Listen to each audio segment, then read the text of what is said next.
Greetings, vloggers, bloggers, followers, and potters. Dustin here from Dustin's Dynasty with another edition of the second half of this week's vlog. It's the day after Thanksgiving, otherwise known as Black Friday here in the States, and I want to welcome you. Today, we had our Forging Friendships series as part of our first half of our vlog this week for a change up. But today, on the second half, which is basically the open topics session of my vlog, we're going to talk a little bit about sleep and autism. It's been on my mind to talk about this for some time now. I struggle with sleep. I won't deny it. Medication helps, and being on a medication regimen, as I haven't been for 3 years, and now back solid on it again for 30 or 40 days now, seems to be helping and seems to keep me sleep at least enough sleep to get through life without a challenge. Today's been one of them challenges where I overslept, probably because of having to exert a lot of energy. Um, I went to sleep around 9:30 last night. Got up about 4:45 or so this morning. Came home at 2 o'clock and fell asleep again, and didn't get up till around 5. And I know I'm full of energy now, and I know I just want to stray off of my medication if I wanted to, so I didn't go back to sleep tonight. But I'll hold out long enough, probably about another 3 hours or so, and take my medication then, and I'll get some sleep. Um, I'll get a decent amount of sleep, and I'll be satisfied with that. But it's gonna be hard to be tempting not to take the medication because you just want to get so much done, and you don't want to sleep. But when you don't sleep, it makes you very irritable, very miserable. Your irritability level is very estranged, and it's very very outspoken, and you're very outspoken about things. And sometimes you don't you what's not well in your wellness is not it comes out, and it comes out sometimes hard, and you as an autistic person cannot control what is being said, and you just let it slip, and that could cause a lot of problems, especially if you're outside of your comfort zone, outside of your safe space. So you need to be mindful of that. If anybody, I'm not going to disclose medication specifically, but if you feel that medication might help, that may be an avenue to pursue. Um, Again, it's a delicate balance. Everybody has to have a delicate balance. For about 20 years, I was on a delicate balance of medication, and I decided to play Rumspringa because I didn't think I needed it for 3 years, and now being solid on it again, I'm starting to feel like I really want to most of the time. I say about 90% of the time I'm pretty positive and outgoing and very enjoyable to be around now than when I was. And going off of course is not a very good thing, but it also brings out the best of you. But I just want to bring out some statistics that I found on the internet, and I'll include that article in the description of the video so that you can refer to it from Spectrum Autism Research News. I encourage you to sign up for the weekly newsletter, if you like to see some different topics about research and autism and how things really affect the autistic mind, because it's really interesting. But according to research, we take 11 minutes longer to fall asleep than our neurotypical peers. So sometimes, and 15% of that is because of rapid eye movement. It causes me issues when I sleep. I don't get a deep sleep. A lot of the time, if I do, it's very limited, and that could be because of my body frame and being overweight and not being mindful, and I could possibly have sleep apnea and not know it. So being mindful of all those things, is a thing. Just so you know, little sleep causes it's a primary cause of repetitive behavior, and it causes trouble making friends because you're not alert and you're not, you know, cognizant of their needs, of your friends' needs, or you don't want to make friends because of issues with that. Um, it can lead to poor educational performance, as it does with neurotypical peers in the classroom, and but because people with autism, children with autism are more prone to issues in the classroom. It just amplifies that issue. According to a 2009 study, we are more hyperactive when it comes to not getting our proper amount of sleep, and that's troublesome too. So just keep that in mind.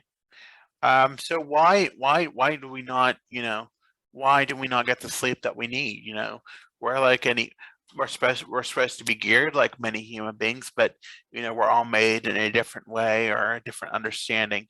And a lot of the studies say that it's because of our gastrointestinal issues, which a lot, and myself included, have issues, with gastrointestinal things, our ADHD, our anxiety, our over worrying, sensory issues, and depression. So sometimes, you have to get the darkening shades, and I've heard them work well for some people, and the lights and things of that nature. I had to switch my lights to a lighter switch in the bedroom just because I couldn't deal with the bright light. The standard lights that we've grown to, the incandescent lights that we've come to know for over, I don't know, decades and almost 100 years. But now we have these lighter, softer bulbs. And for me, I know my sensitivity to light is much better now because in my bedroom I have a brighter, lighter light than the usual darker incandescent model. It's more of a fluorescent type, but more energy saving. It's a soft white, and that is working better for me because I know that I'm more calmer, and I don't, it's not as bothersome. Now I just changed above my closet or my coming in through the passageway in my bedroom, and it's some incandescent, but I hope it doesn't last too long. But I do, I'm hoping to find more soft white bulbs, but it can be an issue. The sensory issues, the sounds. I live near many railroads, or highways. I live between a railroad and a highway, so things like that is bothersome sometimes. And knowing that you have to be mindful of getting some sleep and getting a sleep. Sometimes the ADHD meds are an issue too because they are stimulants, and stimulants make you want to not sleep. So just keep that in mind too. Ways you can help. So you need to, adjust the temperature in your room. I know many autistic people will sleep with a fan on, and I do that myself. It's very helpful sometimes, especially when you can't control the airflow to your bedroom because of the design or whatever, or proper airflow. So sometimes having that ability to have some airflow and some white noise can help improve that. The lighting, like again with the white noise, that does improve some of the sound, but also keep in mind the lighting. Like I said, changing the lights and being aware of some of the lights that you put. I do have a little night light, and that seems to help. You know, um, having regular things to do, and being aware of things that you can do to help. Having a regular bedtime is very important. As part of, being back on medicine full time, I had to realize I had to come to terms on my own terms and not somebody else's, because that was part of the issue. I was taking medicine when people told me to take medicine for 20 years. And I had to accept that when I needed to take the medicine when it was helpful for me, and because when it was helpful for me, I was able to get to sleep and get a good night's sleep and not be in fear or not be in judgment. I'm not waking up or having those myths that I had. I crushed those myths and didn't have those massive issues, and it wasn't as much of an issue for me as it was back then. So now I feel comfortable about it. So that's just one thing.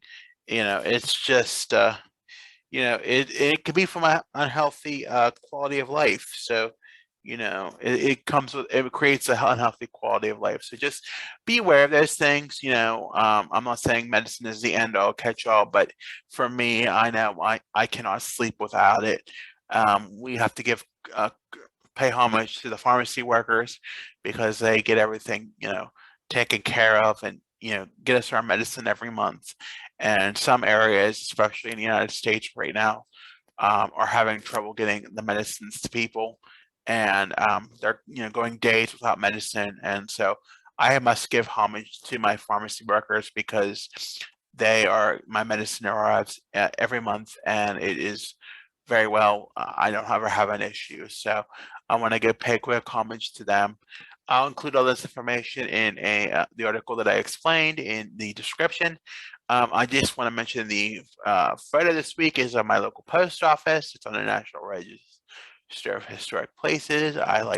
This was when I was out in a Rum Springer once and took a picture of it because I had nothing to do in my life. So yeah, that was about it. So with that, I want to thank you again for listening. Be sure to give a thumbs up if you like this video. Give a thumbs down if you want to. That's okay. Be sure to tap that notification bell if you want more notifications when my videos come in. Be sure to subscribe to this channel if you haven't already or if you want to. Be sure to like, follow, and subscribe on Facebook, Twitter, and Instagram at Dustin's Dynasty. You can follow me. I have a website. It is dustinsdynastyusa.com. I'm on Pinterest, TikTok at Dustin's Dynasty ASD, and this is a vlog. This vlog will also be transformed into a podcast and will be available on many platforms, including Spotify at Dustin's Dynasty ASD. I want to thank you for listening. Have a good week, everyone, and stay safe.